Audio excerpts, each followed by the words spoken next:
Hello everybody, it's yours truly, Chicken Nugget King 313. Make sure you like, share, subscribe to the channel. I'm at 304 subscribers. Tell a Lions fan to tell a Lions fan to come join the journey. Tell a sports fan to tell a sports fan to come join the journey. And come holla at your boy, Chicken Nugget King. Now, the Lions and Kerby Joseph are in early stages of extension talk. Yes, they're in early stages of making an extension deal get done right about now.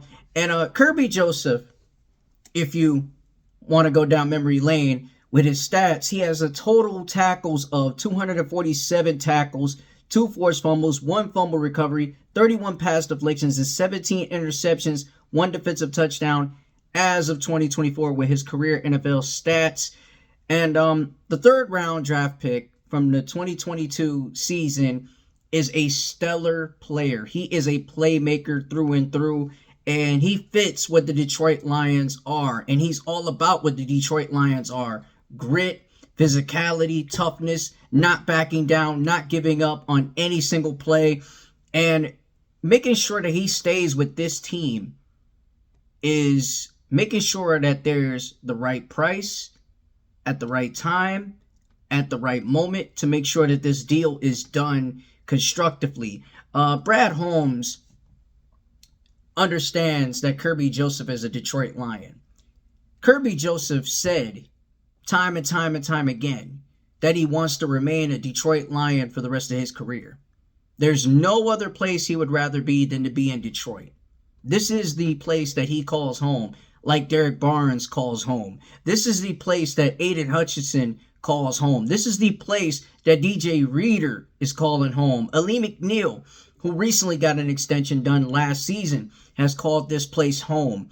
Every single player that is homegrown and in-house in this team has played this, has, definitely called this city, this place home. Every single one of them. They love Detroit. They believe that they're a Detroiter as well. Not just the city of Detroit itself and the people, because the people of the city of Detroit is Detroiters through and through. But these players, they're Detroiters as well, and they have blue collar resilience, just like this city do, And Kerby Joseph really identifies what our city is. The fans want him here. The team want him here.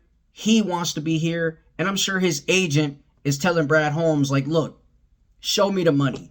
In the wise words of Jerry Maguire, show me the money, show me what my player is worth, and make sure that we get this deal done. You know what I'm saying? We want to be on the same page together. We don't want to be off page. We want to be in the same page as we're making these contract talks happen. Because the minute Kerby gets his extension done, Hutch is going to get his extension. And we already know where this is going to be going. When you're a winning program and when you're a winning team, things like this happen. It feels good to see this happen for a franchise like the Detroit Lions. And I even said previously in a couple videos before that it's rare that you see players say to themselves that they want to stay here. It's very rare. It's a very, very, very rare, very, very, very rare thing. It doesn't happen all the time. Because if you could remember, the Detroit Lions were looked at as the NFL's own New York Knicks, where they were losing every season, that they had players that had careers die here. Let me say for better words, unalived here. They had players that, were like, you know what? Trade me so I can go elsewhere to win a championship. There was players that were released and went elsewhere in other places and got success. There were players that, threatened to retire and never come back to this team at all.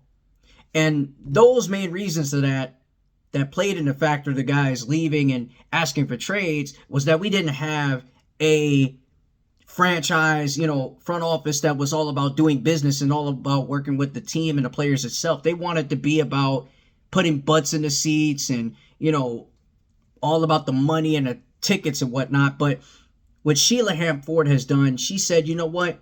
I'm the owner of this team. Let me step out the side. Let me step out the way and get some football guys in here to, construct this team the right way from top to bottom. And from top to bottom, it's been successful ever since. Sheila Hamm-Ford has became, the owner.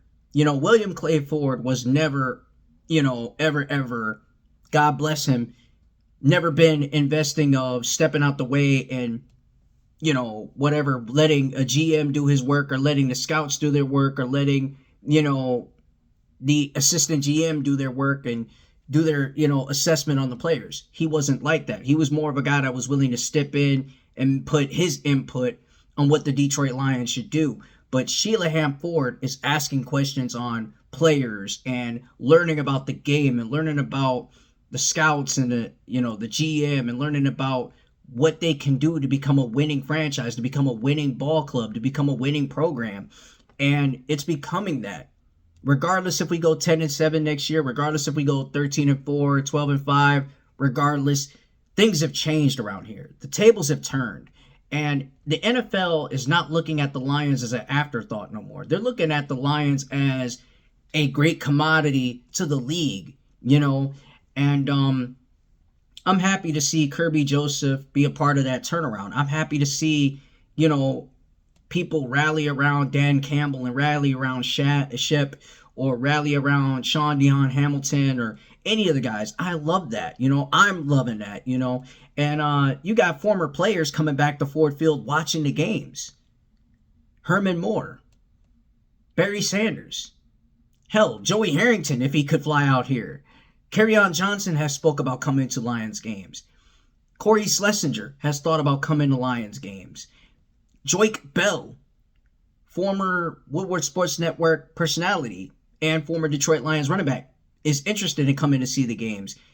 You have so many former Detroit Lions and alumni that have spoken highly of the Detroit Lions, and they love what we're doing. They loving it. And by the way, I want to send a shout out to Golden Tate too, because Golden Tate, he's been around, he's seen the game from afar, and he's watched the team from afar. Definitely a great guy.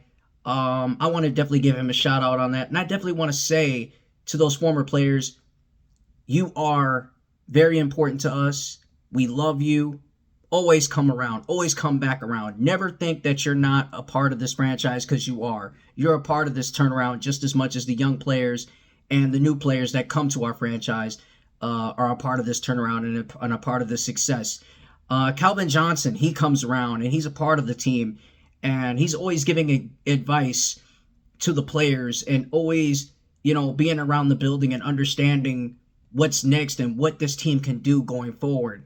And what's next and what this team is trying to get after is a championship. That's the number one main goal. And we're not sleeping on that. We're not taking our eyes off that. We know that we got to go get it. We know that Super Bowl 60 is next February. We know that we got to compete all year round, 17 weeks of the season, and bust our ass to get to where we want to be. We know that. So, with that being said, I want to know your thoughts about the contract talks between the Lions and Kerby Joseph, contract extension talks to be exact.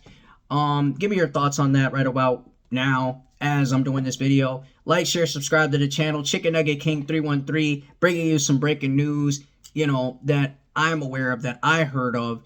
So, as I turn around, there's mock drafts, there's free agency 101 on the board that I'm looking at on NFL Network. Big shout out to NFL Network. And the NFL draft is upon us. Draft season is here. April 24th through the 26th out in Green Bay, Wisconsin. You already know the deal. It's definitely down to get down to business and see future Detroit Lions be a part of this too. But yeah, give me your thoughts. Make sure you like, share, subscribe to the channel. Holla back at your boy, Chicken Nugget King 313. One Pride. I'm out.